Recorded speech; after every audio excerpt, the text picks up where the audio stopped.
Hai, teach your habits will serve you.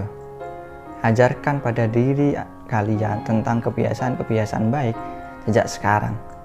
Kebiasaan yang kalian latih sekarang, lalu makin sering kalian lakukan, hal tersebut di kemudian hari akan membantu diri kalian. Ibaratnya nih, seorang petani menanam tanaman, pada akhirnya ia akan memetik buahnya. Buah dari kebaikan tak lain adalah kebaikan itu sendiri. Jika rajin bangun pagi setelah masih muda, ketika masih muda nih kita rajin bangun pagi, kebiasaan tersebut akan melekat hingga tua gitu, dan kebugaran badan tetap terjaga. Apalagi jika disadari sekarang kita membiasakan bersedekah, lalu kita mempercayai bahwa sedekah akan memberikan kebaikan pada harta yang kita miliki, maka di kemudian hari kita tidak perlu takut dengan kemiskinan. Sedikit pun harta yang kita sedekahkan, itulah yang menunjukkan bahwa sejatinya diri kita kaya hati, merasa cukup dengan rezeki yang ada gitu, tanpa enggan untuk mengulurkan bantuan kepada orang lain yang membutuhkan. Nah, jadi mari kita belajar mengajarkan kebiasaan dengan cara-cara berikut. Cara-cara yang mungkin bermanfaat ya buat kalian. Yang pertama, mengetahui manfaat atas kebiasaan yang akan dilatih pada diri Anda. Jadi jika kalian mengetahui manfaat dari apa yang kalian lakukan, ini bisa dijadikan motivasi yang akan menguatkan optimisme kalian ke depannya. Pasti kalian masih ingat tentang kata pepatah ya, rajin pangkal pandai ketika di SD, pasti itu.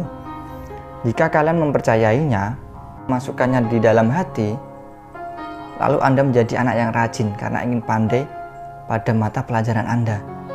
Setiap hari Anda belajar, Anda PR juga dikerjakan, tugas selalu tuntas, hingga kemudian Anda berhasil mendapatkan peringkat yang baik di kelas kalian. Itu contoh kecil mengapa kalian bisa meraih prestasi. Karena kalian termotivasi dari kata-kata yang guru kalian katakan gitu. Anda ingin pandai, kalian ingin pandai, seperti itu. Terus dan terus gitu diucapkan oleh sang guru. Maka kalian itu termotivasi dan selalu tergerak untuk belajar meski anak lain tak melakukannya. Kalian pasti sukses, kalian pasti bisa. Kalian pasti bisa. Kalau itu dilakukan terus-menerus, pasti kalian juga bisa melakukan apapun hal yang memang Anda inginkan gitu. Nah, yang kedua nih, memulai dari hal yang terkecil. Apapun yang kalian lakukan adalah hal yang bisa kalian lakukan gitu.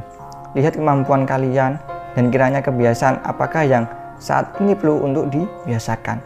Jika kalian merasa berangkat ke kampus selalu terlambat, selalu dapat teguran yang berimbas pada harga diri menjadi turun karena malu di depan mahasiswa lainnya, maka lakukan perbaikan di bagian tersebut gitu. Bertekadlah bahwa kalian bisa on time gitu berangkat ke kampusnya, lalu kalian mencari akar permasalahannya gitu. Misalkan kalian suka begadang sehingga susah bangun pagi, maka waktu di malam harinya yang kemudian harus dicarikan solusi gitu. Jika terbukanya mata kalian di malam hari bukanlah sesuatu yang bermanfaat, lebih baik tinggalkan, kemudian ganti dengan tidur lebih awal sehingga paginya bisa bangun lebih awal. Itu tak perlu muluk-muluk lah dengan mengubah semua kebiasaan buruk Anda. Jadi mulailah dari yang kecil dahulu, jangan tergesa-gesa. Oke. Yang ketiga adalah memiliki prinsip kontinuitas gitu. Jangan bangga dulu jika kalian baru memulai kebiasaan baik, karena di jiwa kalian ada sisi baik dan sisi buruk gitu. Sisi baik kalian akan mendorong kalian untuk terus melakukan kebiasaan baik, dan sisi buruk kalian melakukan sebaliknya gitu.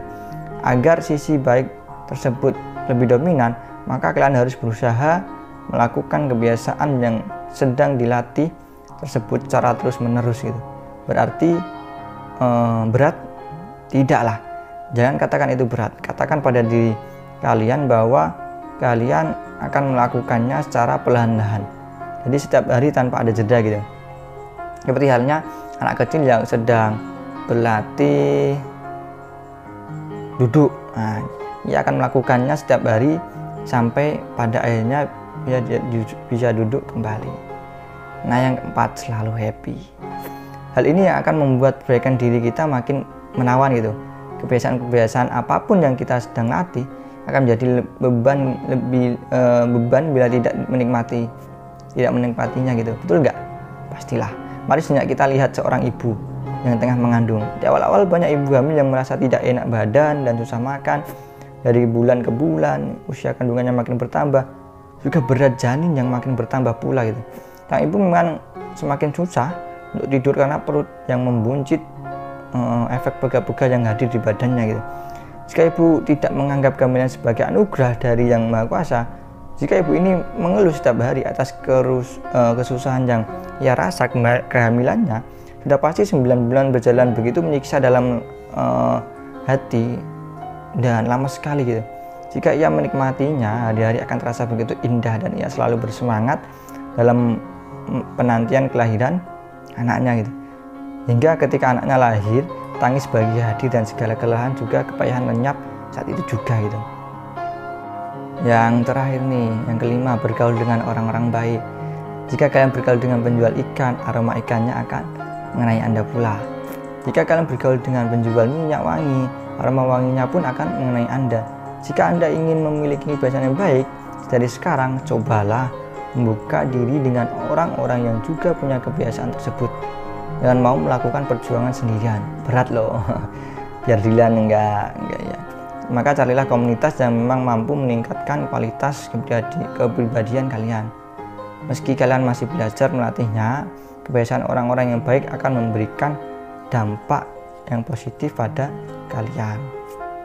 Itu mungkin cara untuk mengajarkan kebiasaan. Gitu, tetap sehat, tetap semangat.